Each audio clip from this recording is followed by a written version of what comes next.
Welcome to SGS Radio. This is the Infinity Report. I am Sean McNamara, representing the Sangreal Gaming Society, also known as the SGS, based out of Olympia, Washington, in the United States. I have decided to put my feet into the water of gaming radio by starting this program based on the miniatures war game called Infinity by Corvus Belli. This game is set in the future. Humanity has gone into the stars and colonized other worlds. In the future, the human race has consolidated our nations. The governments that have come out of this consolidation are the factions you play in the game. I'll do a quick overview of these factions. The first one, pan-oceania, the largest of the human factions. It is comprised of what is known as Australia, India, the South Pacific, South America, and most of Europe. The second faction is yu-jing, pan-oceania's chief competitor. China, in an attempt to keep themselves from going through a social reform that would disrupt the status quo, went back to an older Chinese model of expansionism. They consumed the other Asian nations to a single neo-imperial nation. The third faction, Hawk Islam, the Middle East joined together under a reformed Islam and journeyed to a new planet. They have developed themselves as the foremost experts on terraforming and medicine. The next faction is nomads, society's outcasts and criminals who do not live on planets. They have found themselves on 3 large ships called Tunguska, Corregidor, and Bakunin.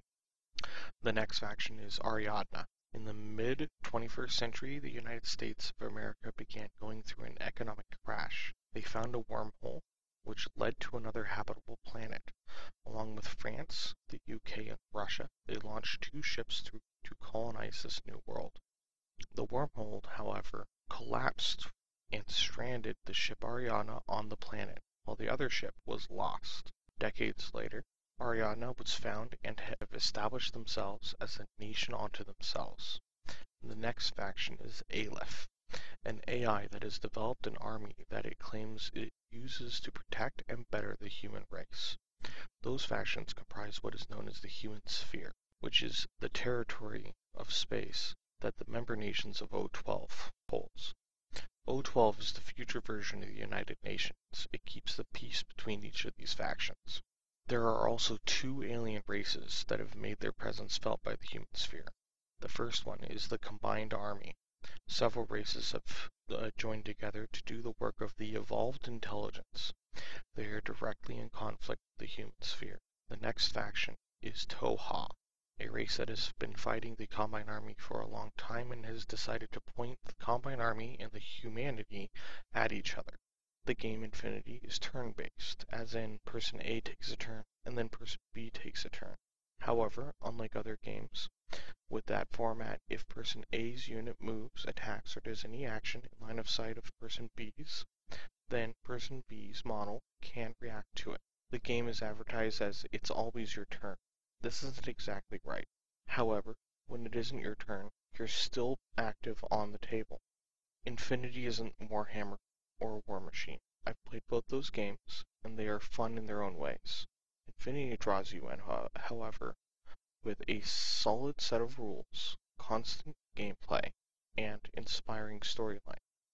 And the best thing is, the rules are free online. Go to infinitythegame.com. I would like to mention other resources and information you can find online other than the Infinity webpage. There are 2 podcasts, infinityo-12.com and forwardobserverpodcast.blogspot.com.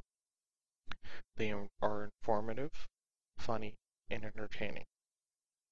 You can listen to them on iTunes or their webpage. Like them on Facebook and follow them on Twitter. Also, beastofwar.com has a wealth of information for current and potential fans of Infinity. I will be playing with the format of this show over the next few weeks. This episode is an introduction to what I will be doing. I may have other hosts on later, but for now it is just me, and I've done this as a heavily scripted episode up to now. I don't know if I'm going to keep to that. I'm probably not. I would like this to be more of a just sit here and talk and explain things because scripts can be very robotic, you know. I do love this game. I do think that it is something that everybody needs to get into. The models are beautiful, the gameplay is fun and intuitive, and it's very interactive. You're never just sitting there waiting for the other person to finish their turn, constantly doing things. I think that at the very least, most people would enjoy looking at and painting these models. And I hope that you go forth and look at the resources that I've provided you and decide to get into the game. Thank you for listening, and I will be back with another episode here in a few weeks.